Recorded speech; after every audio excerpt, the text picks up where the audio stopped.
RCR, la red que comunica y une al Perú.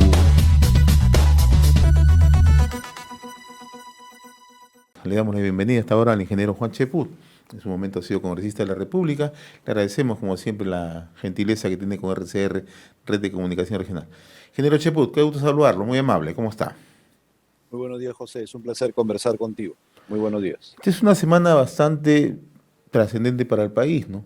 Se va a definir si es que procede o no la censura contra el ministro de Trabajo y Promoción del Empleo, Iber Maraví, ¿no? Pero ayer también, nuevamente, en el terreno de la confrontación, el presidente del Consejo de Ministros, Guido Bellido, ¿no? Prácticamente ha combinado al Congreso, ¿no? Si es que no aceptan las condiciones, nuevamente se regresan a sus casas, en esos términos, ¿no? Y sobre todo lo ha dicho en quechua, ¿no? Y una cosa que ciertamente ya preocupa por la forma como actúa el presidente del Consejo de Ministros, ¿no? ¿Qué nos espera en realidad? ¿Cómo está analizando usted el panorama? Estimado José, o sea, si el Premier avanza y el Premier se expresa como lo estamos escuchando, a mí también me ha sorprendido ver la amenaza vedada ayer en quechua, es simplemente porque el presidente Castillo lo permite.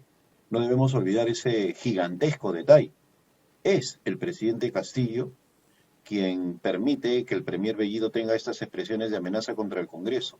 Lo señalaba ayer en relación a la segunda reforma agraria, al conjunto de anuncios sin sustento, eso también hay que decirlo, en una emisora tan importante como RCR, son anuncios sin sustento, sin estudios, sin apoyo técnico, que quede claro, por lo tanto son meras palabras, no es otra cosa que un planteamiento de confianza asolapado.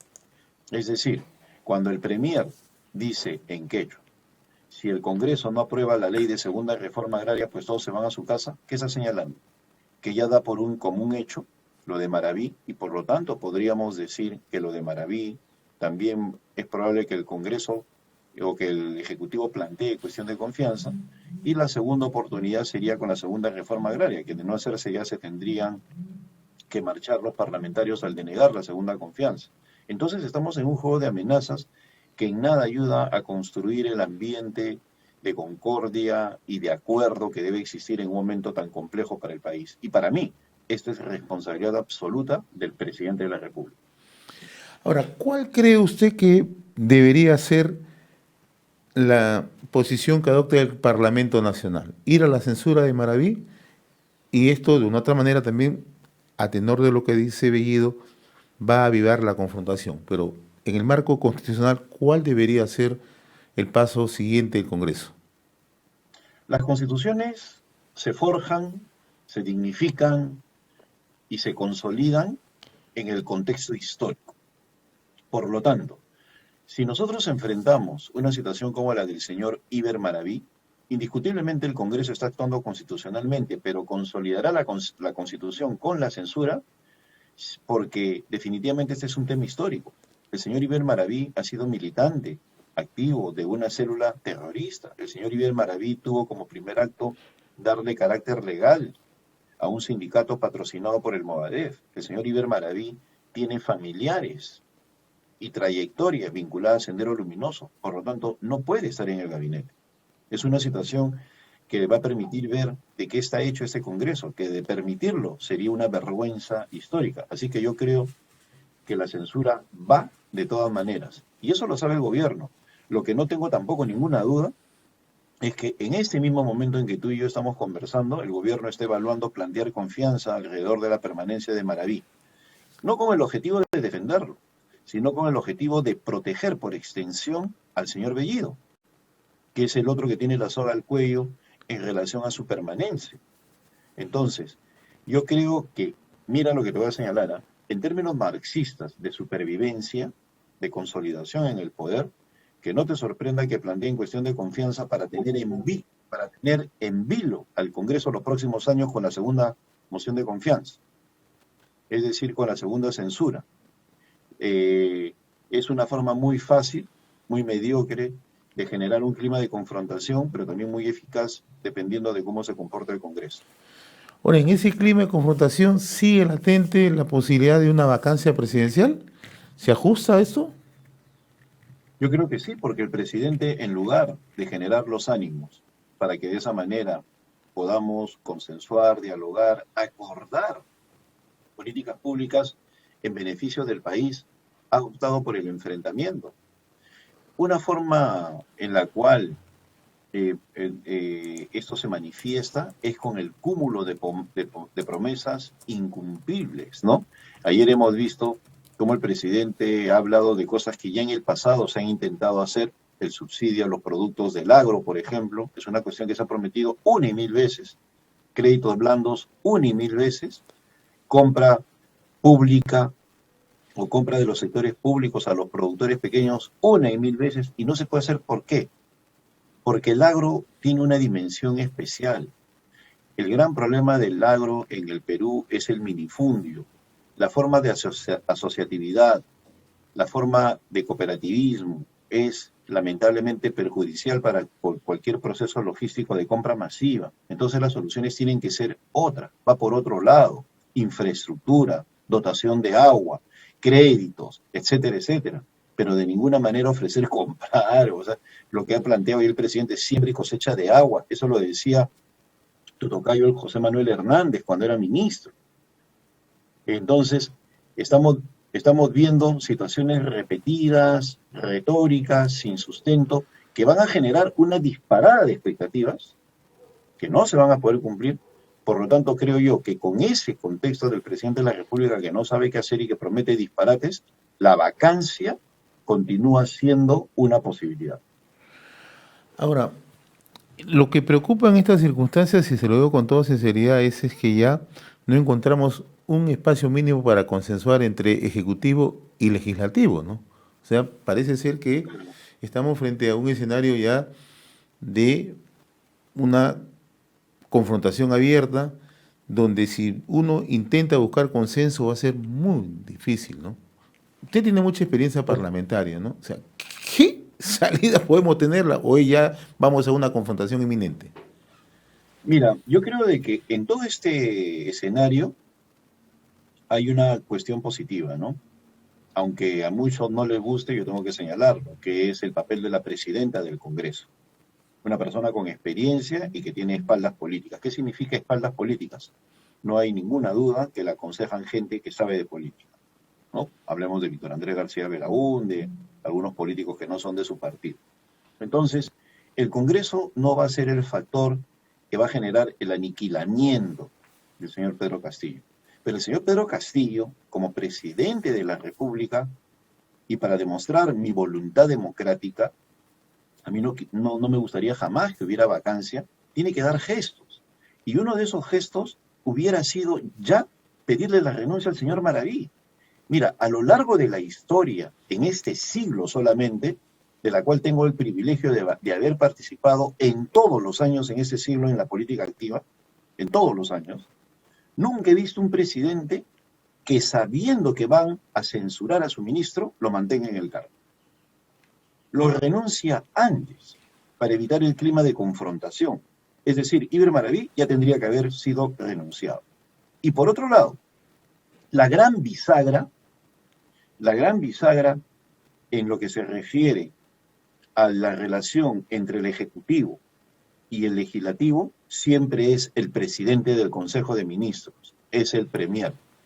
Y compara tu apellido con personajes de la política como Carlos Ferrero, en un momento dramático para Alejandro Toledo. Estuvo 2 años en el gabinete con una muñeca impecable. Gran parlamentario, gran político, se puso el gobierno sobre los hombros. El papel que jugó Javier Velázquez Quesquén luego del baguazo, nos guste o no Javier, mira cómo vino la gran crisis de los petroaudios, del baguazo, y Javier Velázquez Quesquén, con su muñeca parlamentaria, llevó el gobierno adelante. El papel que le cupo a Pedro Cateriano en el peor momento de las agendas de Nadine Heredia y de Ollanta. Entonces, vemos ahí 3 presidentes del Consejo de Ministros eminentemente políticos. Y luego viene la debacle, ¿no? Pedro Pablo Kuczynski apuesta por gente que es muy técnica y que no tiene nada de política, como el señor Zavala o Mercedes Arauz, ¿no? Y luego viene el Lagarto, que hace lo mismo. Y luego ya para qué hablar de Sagasti, ¿no? Entonces, el presidente de la República tiene la solución, y la solución pasa por entender que requiere a un presidente del Consejo de Ministros del mejor nivel, y yo creo que la situación para el Perú podría mejorar. Esto pasaría solo por cambiar al presidente del Consejo de Ministros. Parece ser que eso no es precisamente la intención del presidente Castillo, ¿no? Usted ha dicho algo muy interesante, ¿no? La bisagra, que significa ser presidente del Consejo de Ministros entre el Ejecutivo y el Legislativo, ¿no? Pero ahora no estamos encontrando eso, muy por el contrario, ¿no? Es una confrontación abierta del día a día, ¿no? Entonces, lo que se Claro, pregunta... porque hay actores que hacen bulla alrededor de la bronca. Mira, yo veo algunos titulares choque de trenes. ¿Y dónde están los operadores de los trenes? Hay choque de trenes porque hay malos operadores fuera. ¿Y quiénes son esos malos operadores? Vladimir Cerrón, en primer lugar, ¿no? Una persona que se entromete y que no permite y que mira, y es hora de que nos vayamos dando cuenta. El presidente está inmovilizado, no puede hacer cambios, mantiene a Bellido, mantiene a Maraví, no cambia sus políticas públicas, se demora en el tema de Julio Velarde y cosas de ese tipo. ¿Por qué? Porque el señor Vladimir Cerrón no lo deja. Y el segundo factor importante que también tiene que estar sobre la mesa, José, cada vez que se hable del presidente de este gobierno, es el papel que juega la organización Sendero Luminoso, hoy Movadef. Entonces, son dos elementos que están fuera de los cauces constitucionales como son el poder legislativo y el poder ejecutivo, pero que indiscutiblemente tienen un papel acá. Indiscutiblemente tienen un papel acá. Eso no lo podemos negar. No se puede hablar del señor Castillo sin Vladimir Cerrón. No se puede hablar de Vladimir Cerrón y Guido Bellido sin Sendero Luminoso. No se puede hablar de la defensa cerrada de Iber Maraví sin la relación con Sendero Luminoso.